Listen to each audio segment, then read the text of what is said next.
In this restored United Newsreel from 1945, we get to see the bombing of Dresden, Churchill and Athens, combat scenes in Europe, and more.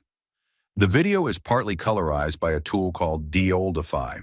It's impressive, but does make mistakes, so be prepared to see inaccuracies.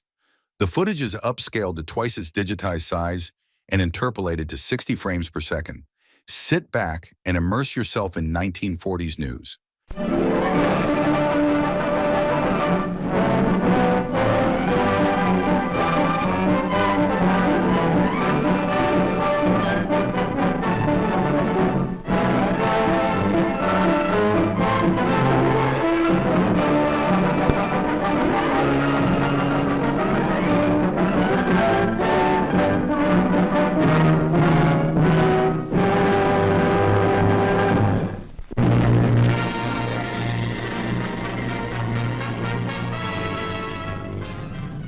In the greatest blitz on Germany, Allied airmen link up their attacks with Marshal Stalin's armies.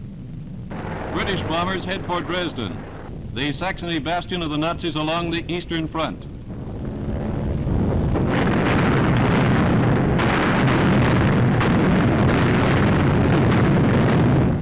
And up comes Goebbels' newest secret weapon, a scarecrow, exploding like a plane hit by ack-ack.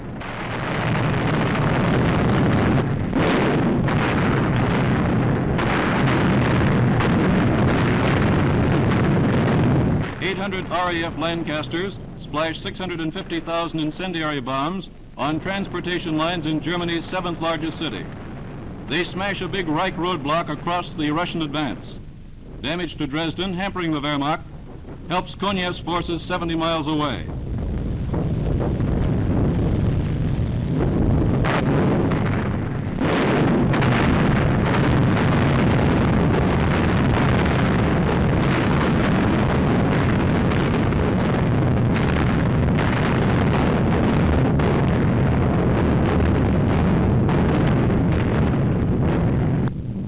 Out of the west, 1,350 American bombers of the 8th Air Force streak their vapor trails into the dawn.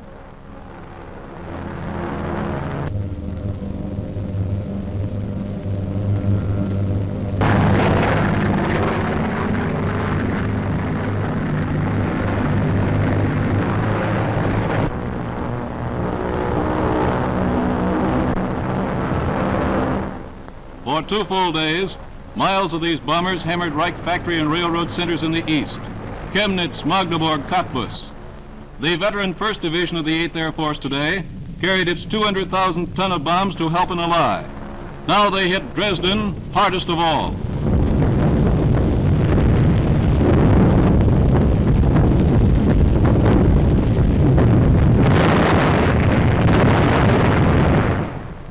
The blitz here, blasting away for the Russians now 45 miles away, links the two-front Allied drive from east and west on Berlin.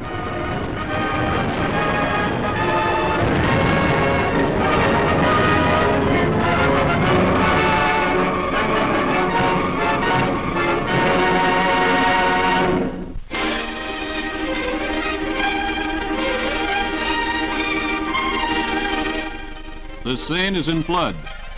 The waters are the highest in 34 years. In this most bitter winter for France, a winter of cold, of hunger, of battered towns, of smashed communications, a winter in which free France lies oppressed by greater hardships than for almost a century, the elements too take their toll.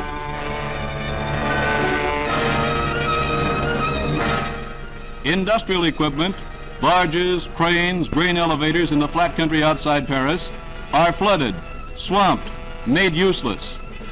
Boats are thrown up onto what had recently been dry land. Viaducts, vital to the supply lines, must be reinforced. The people of Paris smile wryly and say, not enough food, but plenty of water. Water is the only commodity Paris has in abundance. Water and the spirit to carry on.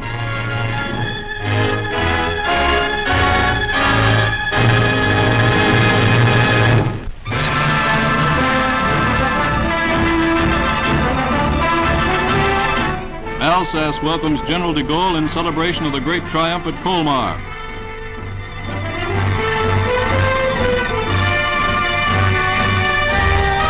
As the fighting French of the First Army jabbed the Wehrmacht back into Germany, at Strasbourg the people gather in their war-torn cathedral.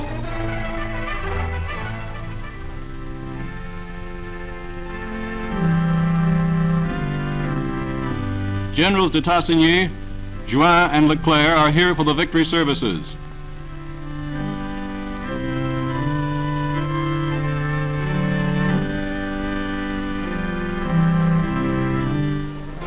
French armor pummeled Nazi fortresses in the Vosges Hills, and French soldiers tore Rundstedt's legions to tatters. Hailed by General Eisenhower, they are decorated now by their leader.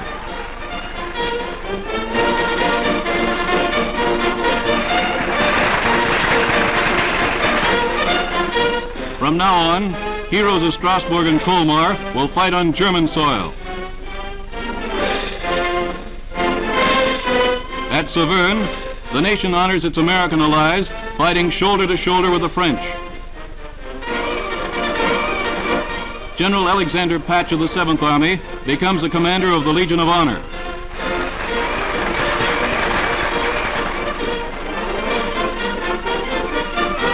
The Grand Officer Award goes to the commander of the 6th Army Group, General Jacob Devers.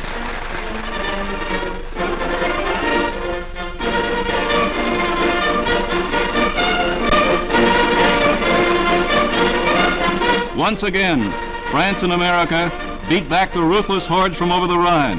And once again, fighting Frenchmen march through a free Alsace.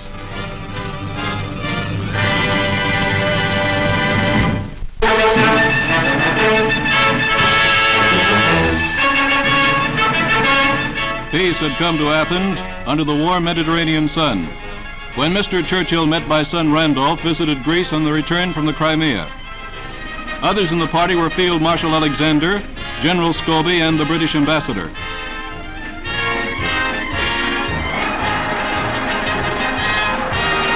Archbishop Damaskinos, the regent of Greece, went with the Prime Minister to the palace in Constitution Square, where a great throng of 60,000 people waited to cheer the visitor. Mr. Churchill congratulated them on the end of the Civil War and wished a speedy return to prosperity to the people of heroic Greece.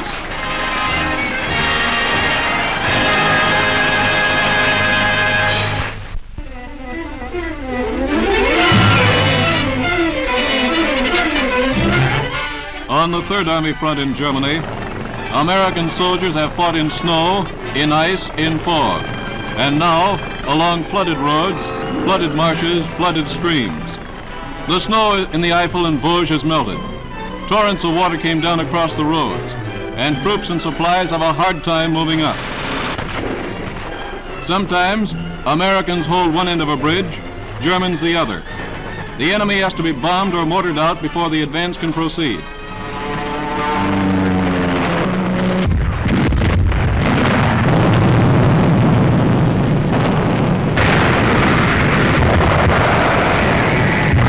Then a footbridge is built, and the men go over, often under heavy fire from farther up the opposite bank.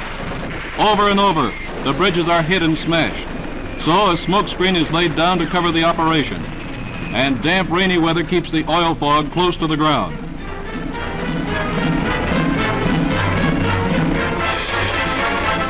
When the wind shifts, the canisters are floated downstream to the windward. Ammunition, food stores, and medical supplies are carried across.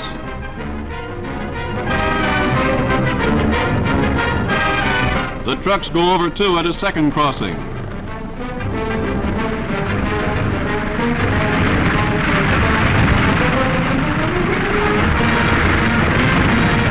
The troops advance, with the river and smoke screen behind them.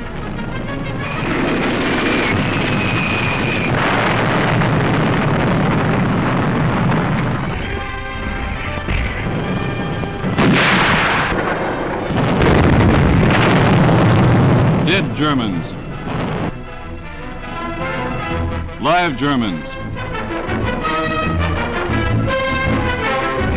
Meanwhile, on the northern sector of the front, the Canadian First Army under General Crerar attacks east of Nijmegen. Cleve is taken. Gaulle is taken. The Rhine is reached at Emmerich.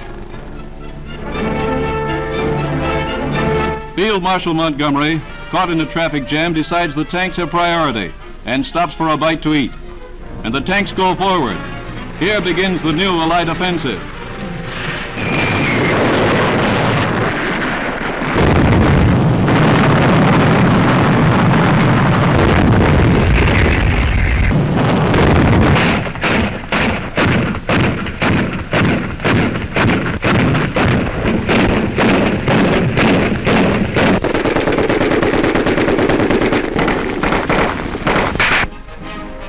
In the first 2 weeks, the Canadians took 10,000 prisoners. They cleared the Reichswald Forest, cleared a maze of German junctions, broke through 3 belts of the Siegfried Line. And war comes into the German homeland as it came to other homelands when the Nazis were riding high. Germany is learning what it means to begin a war.